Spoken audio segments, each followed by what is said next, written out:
reception room today, had I ever received an honorary doctorate before, and I told him yes, but this one is so very, very, very special because it's like I'm getting a doctorate from my peers. When people who are embracing music and who love music recognize you, that's unbeatable. So this is really, really, really, really, really special for me, and I appreciate it so very much. I appreciate being here among you and seeing you and hearing you play and sing. You are awesome. And I think it's so ironic that in my life I have been given awards and things like that for doing what I absolutely love.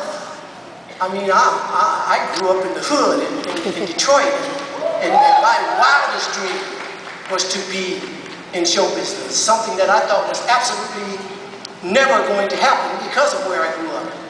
But it was my dream, and I'm very, very, very, very blessed because I get a chance to live my dream. And it's ironic to me that people give me awards and doctorates and things like that for doing what I love. Heck, I would do this for nothing. I have done it for nothing, really.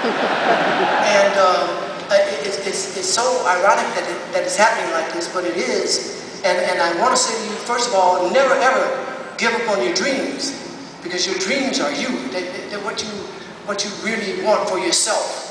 I mean, so many times people are forced into situations where they have to live lives and do work and do things that are not really their dreams.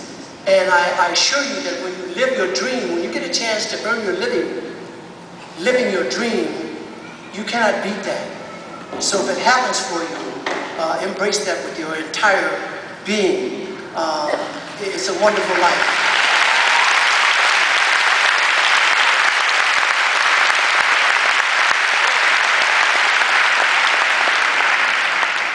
Music just happens to be the international language. I mean, music is understood all over the world. No matter what you do or where you go, people enjoy music. It's like it brings people together. I'll give you a quick example of what I'm talking about. There were many Latin-speaking people here last night playing their music, and it was so awesome. I mean, I just love all kinds of music. I listen to everything from classical to gut bucket blues to rap to hip-hop to whatever, because I love music and I enjoy listening to music every day. But many times when I've gone to other countries to perform, the promoters will, after the concert that night, take you to what is the end spot in that particular city or town to enjoy yourself after the concert. So we go to this little club there, and we're in Spain. We go to this little club, and they have a band who is up on the stage, and they're playing, and the guy is singing, "Now if you feel that you can't go on, because all your hope is gone," you close your eyes, and you think you're listening to Levi Stubbs. I mean, he's just on it, you know. The 4 times off they're singing if you close your eyes. So when they came off, I went over to the guy, and I said, "Hey, man, that was awesome." And he said, "No comprende." He knew every word to that song verbatim. Every word. And he didn't even understand English. Music is the international language. You are embarking upon a life where you can speak to people all over the world. People who don't even speak your given language will understand you through your music. So go for it. I mean that, and it's so good to see that some of you are doing the business end of music. All of you should. It is show business. And it's not just going out and having a good time and not paying attention to what's going on with your business as far as what you're doing. That was what was going on in the old days. I mean, even before I got started, so many artists were being duped out of their money and their royalties and things like that because they were not taking care of their business. And it is show business, and it is something that you thank God for Barry Gordy, who started a record company that, yeah. He We started a record company where young talent could come along and be paid for their creativity. And it's such a joy to me to be and to have been a part of the Motown movement. And we are now in the process of having a 3-year celebration. We started last year, but it's going to go until 2010 to celebrate the 50th anniversary of the advent of Motown Records. And I'm very proud because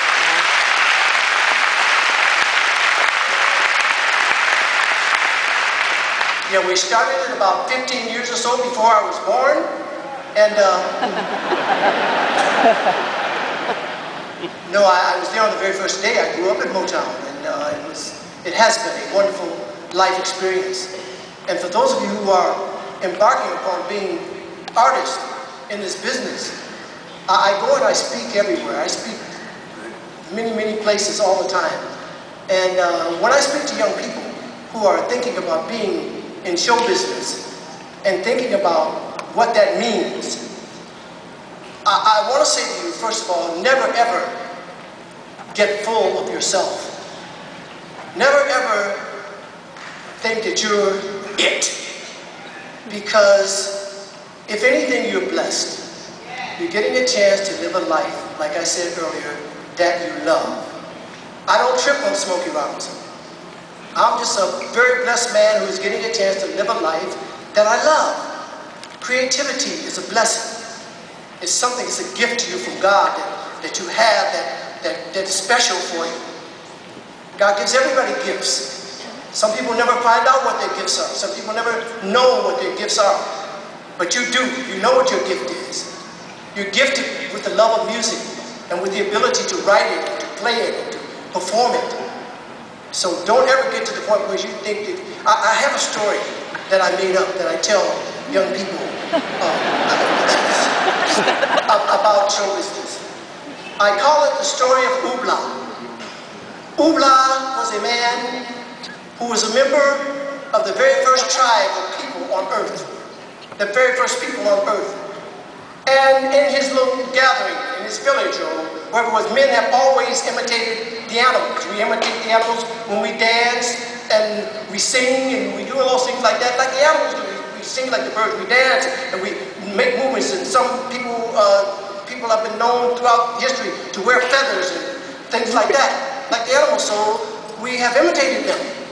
And in Oobla's village, there was a coyote that used to come to the rock every night and bay at the moon. Ow!